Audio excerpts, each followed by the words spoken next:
the key recollection of Rick that I have is a man who was intensely interested in ideas, but particularly the rational engagement with ideas, that ideas were not simply things that you loosely spoke about, but they had a purpose, and the purpose was to change. I think the kind of striking thing for me is how kind of prescient and how forward thinking his kind of ideas were, and kind of how much of what he captures, for example, in the eye of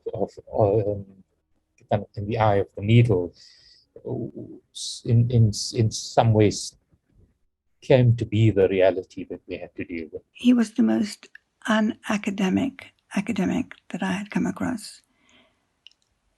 His style was completely non-authoritarian, totally Socratic, always engaging and challenging his class, his audience, to think through, to reflect on, to pursue the why. It's not about stating opinions, but about exploration of ideas. That was his gift.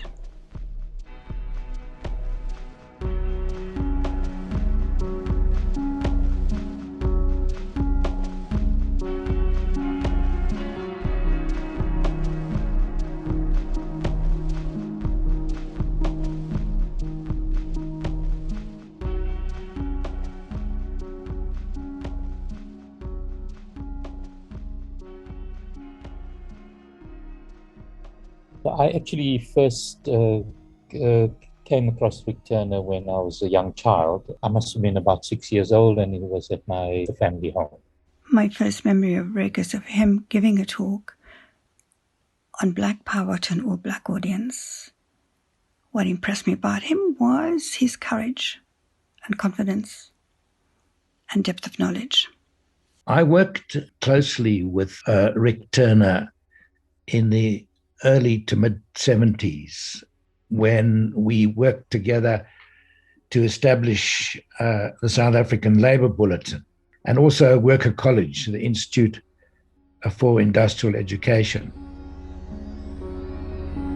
The point about his philosophy is that it's about choice. What Rick's passion was to say to those around him, particularly students and colleagues, that we have the capacity to think of a different way of organizing society. He called it the necessity of utopian thinking, and by that he meant a society that would not be driven by capitalist values. His goal was to see an alternative world of what he called participatory democracy.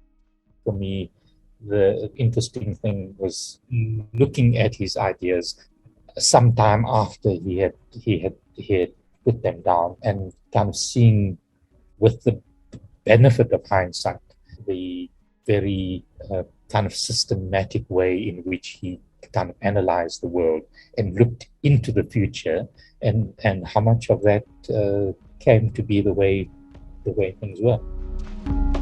It doesn't take many hours of reflection to conclude that politics, both in South Africa and across the globe, is in a rut, and that rut is getting deeper.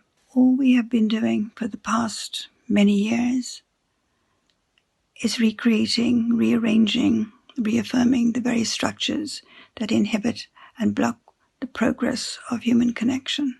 The need for analysts and kind of academics and kind of social activists to kind of see hope and to chart a way in which that can be achieved is, I think, as important now as kind of it was then. I think at the center of Rick's ideas, and it comes out most clearly in The Eye of the Needle, is about inequality. That if South Africa is to build a participative democracy, it has to be one in which there is equality. Were Rick to be alive today, I think he would be very supportive of ideas that are driving the Southern Centre for Inequality Studies. I mean, he would have been a wonderful colleague.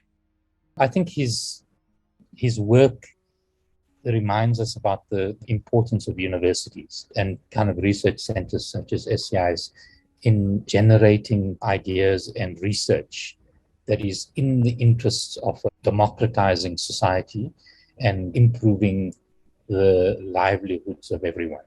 We only have to look at our reaction to the pandemic to realize that the systems we have in place are inadequate and costly. It is time more than ever to think beyond what is given, to think outside the box, to engage in utopian thinking.